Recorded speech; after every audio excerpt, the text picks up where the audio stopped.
रहे हैं headlines daily HD news. गलत खानपान और व्यायाम की कमी की वजह से आज 25-30 वर्ष के युवाओं की हड्डियां कमजोर या खोखली हो रही हैं। शारीरिक श्रम नहीं करना और एक जैसी स्थिति में देर तक बैठे रहने की वजह से एसिडिटी की समस्याएं पैदा हो रही हैं। देर रात तक जागना और मोबाइल स्क्रीन के अधिक उपयोग से अनिद्रा के रोगी तेजी से बढ़ रहे हैं। यह बात वरिष्ठ फिजियोथेरेपिस्ट डॉक्टर महेश साहू ने निपानिया स्थित बालाजी स्काइज बिल्डिंग परिसर में आयोजित निशुल्क फिजियोथेरेपी शिविर में मुख्य संबोधन में मरीजों को कही। डॉक्टर साहू ने कहा कि आज जोड़ों के दर्द से लेकर अनिद्रा, माइग्रेन, लकवा, सेरेब्रल पॉल्सी, फ्रोजन शोल्डर, चक्कर आना, कमर दर्द, साइटिका, स्लिप डिस्क आदि बीमारियों में फिजियोथेरेपी चिकित्सा पद्धति कारगर साबित हो रही है। आधुनिक मशीनों ने इस चिकित्सा पद्धति को थोड़ा आसान कर दिया है। इस चिकित्सा पद्धति बढ़ते प्रयोग से अब सर्जरी में कमी आई है। शिविर में फिजियोथेरेपिस्ट डॉक्टर पूजा गोयल और डॉक्टर कृष्णा जलौदिया ने अपने चिकित्सकीय अनुभव शेयर किए। डाइटिशियन डॉक्टर नेहा गुप्ता ने कहा कि अच्छी सेहत के लिए आहार में हरी सब्जियों के साथ फलों का होना जरूरी है। भोजन की थाली में दाल का होना आवश्यक है। भोजन की सलाद, सूप या सलाद के सेवन से करें। फ्रिज में अधिक समय तक रखे खाद्य पदार्थ का सेवन कभी नहीं करना चाहिए। सुबह नाश्ता अवश्य करें और रात को भोजन करने से बचें। अधिक तला गला भूलकर भी नहीं खाएं। वॉकिंग रोजाना करें। रात को गर्म दूध का सेवन फायदेमंद है। मीडिया प्रभारी प्रवीण जोशी ने बताया कि निशुल्क फिजियोथेरेपी शिविर में 72 लोगों का परीक्षण कर उन्हें चिकित्सा परामर्श दिया गया। डॉक्टर साहू द्वारा प्रतिमाह इंदौर जिले में निशुल्क फिजियोथेरेपी शिविर का आयोजन किया जाता है। इन शिविरों से अभी तक हजारों लोग लाभान्वित हो चुके हैं। फिजियोथेरेपिस्ट सेंटर है, इसके माध्यम से शहर भर में निःशुल्क स्वास्थ्य शिविर का आयोजन होता है। जी। आज रविवार को कहाँ पर इस शिविर का आयोजन किया गया? ये निपानिया में sky Heights society, Balaji Heights करके सोसाइटी है, यहाँ पे हम लोगों ने कैंप ऑर्गेनाइज किया आज। क्या क्या फैसिलिटी यहाँ पर आपके माध्यम से लोगों को मिल रही है? जैसे जिस तरह के पेशेंट्स आ रहे हैं, जैसे मसल से रिलेटेड प्रॉब्लम है, बोन से रिलेटेड प्रॉब्लम है, जॉइंट से रिलेटेड प्रॉब्लम है, कोई माइग्रेन का पेशेंट है, कोई कमर दर्द का पेशेंट है, घुटने का दर्द का पेशेंट है, इस तरह के पेशेंट्स को हम लोग मशीन्स के थ्रू, मैनुअल थेरेपी के थ्रू और एक्सरसाइज के थ्रू हम लोग ट्रीट कर रहे हैं। आजकल फिजियोथेरेपी एक बहुत महत्वपूर्ण आवश्यकता बन गई है। घुटनों के ऑपरेशन के बाद भी डॉक्टर फिजियोथेरेपी कराने के लिए बोलते हैं। सभी प्रकार के ऑपरेशन के बाद में इसकी जरूरत पड़ती, क्या कहना चाहेंगे? देखिए सर, आपका जैसे बायोमैकेनिक्स सही है, बायोमैकेनिक्स का मतलब होता है बॉडी का अलाइनमेंट सही है, तभी आप अपने काम को अच्छे से परफॉर्म कर सकते हो।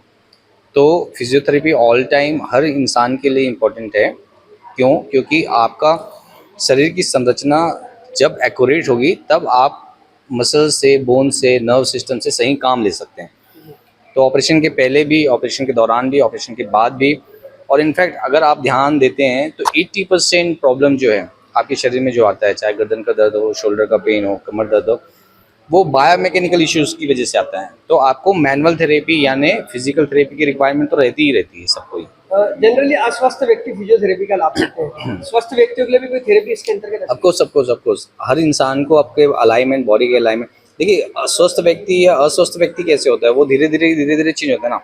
अभी हमारे पास पेशेंट आते हैं तो कोई कहीं से एक्सीडेंट हो गया या कहीं से गिर गया, इस तरह से थोड़ी ना आते हैं। वो पेशेंट को थोड़ा पेन कभी 4 महीने 6 महीने पहले शुरू हुआ होता है, फिर धीरे धीरे वही पेन बढ़ जाता है। क्यों? क्योंकि उन्होंने अवॉइड किया या ध्यान नहीं दिया या मेडिसिन की हेल्प ली।